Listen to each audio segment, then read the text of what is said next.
Kim maktabda o'qish vaqtida paxta terimiga chiqqan bo'lsa, bir qadam tashlasin. Butun o'quv yili davomida majburiy jamoat ishlariga jalb etilmaganlar bir qadam tashlasin.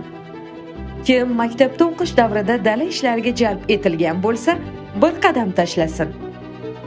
Ayni kuz mavsumida maktabdan uzilmay dars o'tayotganlar bir qadam tashlang.